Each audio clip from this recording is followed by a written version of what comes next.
Well, let's discuss a little bit more on all of this. We're joined by Katy Balls, the Spectator's political correspondent, Iain Dale from LBC, Fiona Mitchell, the London correspondent for RTE, Ireland's national broadcaster, and Stephen Bush of the New Statesman. First of all, though, we're going to have a look at tomorrow's pages, starting with The Mirror, which has the picture of Theresa May with government in crisis. May warns it's my deal, no deal or no Brexit. They're saying that 11 ministers have rejected her proposals and there are 40 Tory rebels plotting to bring her down. The Guardian has May outside Downing Street again, a split cabinet, a split party and a split nation.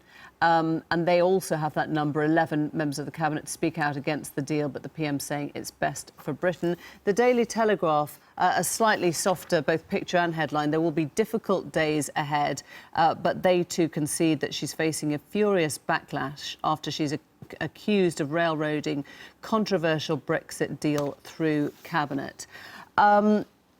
She won't be very pleased, Stephen, with those headlines. I mean, she sort of came out, didn't she, at 7 o'clock, 5 hours of sort of battling with the cabinet to say it's all going to be OK. Yeah, and there are two reasons, I think, why she won't be very pleased. One, because it's a picture of her in crisis, but two, because what Downing Street very badly needs is a situation in which this crisis is dramatised, whether it's market panic or people saying that they are going to relocate in order to concentrate minds, as it were. As long as this debate is about the future leadership of the Conservative Party and not whether or not the United Kingdom crashes out, Downing Street will be in a place of intense political pain. And so there are two reasons why she'll be very upset tonight. Because it's not about Brexit at the moment, it's very personal. Katy, that number of 11, I don't know if you've been sort of reading around, is that broadly where you've got to tonight? Do you think those 11 are all within the cabinet and have now signed up to it, or do you think they're in the cabinet and they're about to go? I mean, the number 11 has been going around. I think it's correct that there are 11 ministers who were very anti this when they met around the table. Obviously, Theresa May has informed us that her cabinet have given her approval on this. But we have to just think about Chequers, because we had a similar message from the Prime Minister just after Chequers. 48 hours later, we had David Davis resign and then Boris Johnson. So I don't think Theresa May is out of the woods yet. And from speaking to various people who are in the room and people who, who have spoken to people who are there, the people that they are saying that we need to watch right now are Esther McVeigh, who we know is very unhappy, the Work and Pensions Secretary, Penny Mordaunt, and also perhaps, though I think people around him are denying it, Dominic Raab, who did have some serious the Brexit concerns. Secretary himself. And I think the Brexit Secretary, they are now denying that is perhaps a possibility, but it's certainly true that around that table Dominic Raab had big concerns, and he is the Brexit Secretary, so he does have to sell this. Fiona, I wonder what... You are our token European at this point.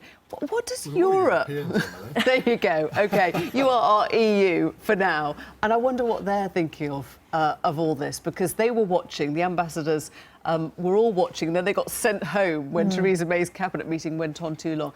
Did they expect this to be so difficult for her? Maybe they did. I think that's the expectation was always there. It was interesting this morning, the Taoiseach was speaking in the Dáil in Dublin, and he spoke about the fact that he really didn't want to say too much because he didn't want to upend anything that might happen in the cabinet. So there is that sort of sense of everybody standing back and almost kind of watching between their fingers to see what comes out of this, what happens. And of course, everybody's still watching because it isn't resolved. It's got over one hurdle, just about. How long it will stay over that hurdle, nobody can be really sure, but... It seems quite unfair. I mean, we were talking to experts who actually had read most of the draft agreement, and they were pointing at all the places where she'd got compromises from the EU, all the places where she'd signed off her own red lines, all the places where she was actually offering people a lot of compromise and extensions. You're just looking really glum. Well, what I'm looking at is that headline in the Telegraph there. This is a capitulation. The Commission knows it has won, hands down. That is not from, it's from Nick Timothy, her former Chief of Staff. Yeah, in the Daily Telegraph. Well, indeed in the Daily Telegraph, but he's absolutely bang on. Her MPs know that, her Cabinet knows that, that's why 11 have spoken out against it. I'm not sure he's in a great position to tell us how to do Brexit, is he, after the last election? Well, read his columns. He's actually written some really good columns on it. You can't trust everything just by that one election campaign. The key thing here is what happens in the next 24 hours. If Penny Mordaunt or Esther McVeigh resign on their own, that will have zero impact. But if there is a little pizza meeting going on in Andrea Leadsam's office tonight, and 5 or 6 of them decide to resign en masse, sort of one every hour or something, and they coordinate it, that could actually bring the Prime Minister down. Now, I'm not predicting that will happen, but they have some very important decisions to make tonight. Those cabinet ministers today, that will be the most important political decision they take in their lives. And I'm afraid most of them won't have what the Spanish would call the cojones to carry it through. They know it's wrong. You think they should? I absolutely think they should, because this is the worst outcome that we could possibly have. Oh, sorry, to carry it through as in to leave. As in to leave. Right. This is the worst outcome. We have a Brexit in name only. Yes, there are parts of it which she can say, well, this means that we are leaving, and borders and all that. She's absolutely right on that. But in economic terms, this is a complete disaster. And if we think that Britain, as the 5th largest economy in the world, member of the Security Council, should be taking diktats from the EU for time immemorial, as is apparently going to happen, well, we're a bigger country than that. You know what Remainers will say to you on that, Iain? They'll just say, you've got the best possible deal you could ever want, and it's called being in the EU. Yeah, but I'm going OK. And let's be honest, Emily, if I was given the choice of this deal or remaining in the EU, and I'm about as an ardent a Brexiteer as you can get, I would choose to remain in the EU, because this is worse than no deal. Let's bring in some of the columns from inside the papers. This is Martin Kettle in The Guardian, who says May has made her move. MPs must now take back control. But Number 10 shown some emotional intelligence this week alongside political ruthlessness. It's easier to talk about resigning than to resign. Do you share that, Steve, in that sense that actually all this talk of quitting and leaving and flouncing out, she's the one who's got real perseverance in this? Well, I think yes and no. I think that the crucial thing is actually Theresa May doesn't matter all that much in all this. This is essentially the only existent Brexit deal in terms of the people who actually matter in the real world of this decision that people like you have made, which is that ultimately the Irish government has a veto over the end state because they are an EU member. Any faction of the Conservative or the Labour Party which can pull away 7 net rebels from the government majority have a veto. And this is the only deal which can possibly accommodate all of those things. So if people like you do not want to live in the real world... But if people like you don't want to live in the real world, we'll have no deal. Do you think this is going to get through Parliament? No, but that's because you don't want to live in the real world, right? No, because that is because she doesn't live in the real world on this. She can't get this through Parliament, doesn't recognise that. I want to widen it out, this idea of capitulation. Do you think the EU are going away at the moment, rubbing their hands, thinking, ha-ha, we got her to capitulate, she didn't see that coming? Or do you think they genuinely feel that they have given something that is more than they ever intended? I think there is a sense that this really was as good as it was going to get from the EU side, from the point of view of Brussels. And you don't get a sense when you talk to people outside of Westminster and outside of the UK, you don't get a sense from people that they were looking to inflict pain. They just also needed to know that, you know, there's another side to this deal. It can't all revolve around Westminster and, as you say, the troubles of Theresa May, on which we focus so much. So I think that there's a sort of a broader issue outside of that, and we tend to get sort of very wrapped up in the Westminster element. I'm going to bring in the FT now. This is... who is it writing? It's the leader column in the FT. Unwinding 4 decades of economic, trading and legal ties was never going to be straightforward. The UK had a weak negotiating hand and the May government has played it poorly. Katy, would you defend May? Look, I mean, I think there are lots of things you can say in this negotiation Theresa May has done wrong, such, you know, not preparing adequately. People say that you shouldn't invoke Article 50 until you have a more comprehensive plan.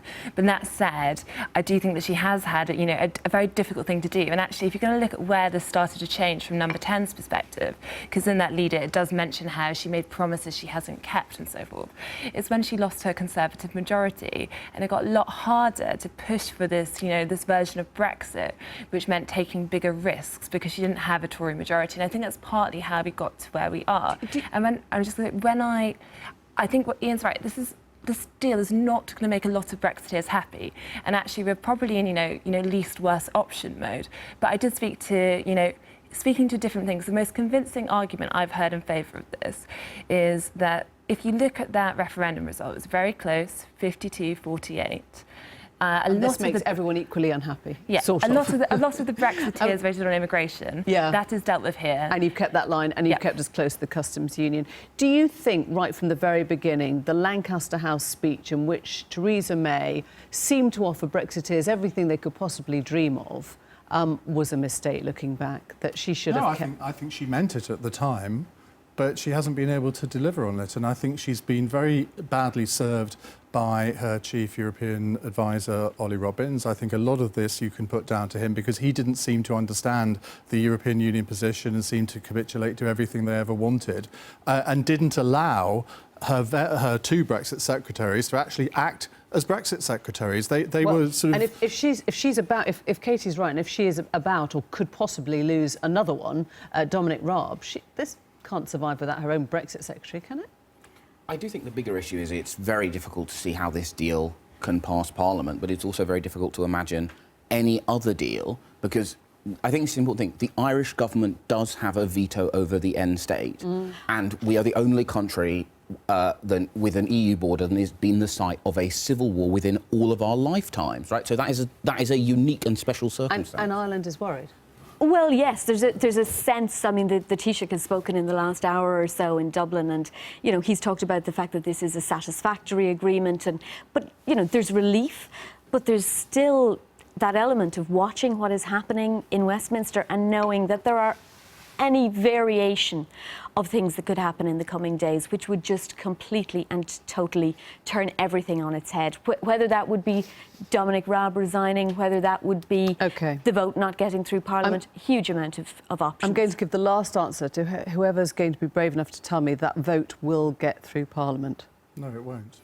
I used to That's think not you then. Well, I used to think Does anyone it would, think it will get through? I don't think it will now. Not on the first attempt, I mean, maybe second. If anyone thinks I've got a bridge to sell them in Westminster, to be honest. Nice garden bridge. You're saying no, you're saying second time. Highly unlikely. Yeah. But the elephant in the room is, well, what happens then? And none of us can predict what will happen I think TARP is the best case scenario. I think I can predict that you will all be back here talking about it with me, hopefully. Thank you very much for coming in this evening.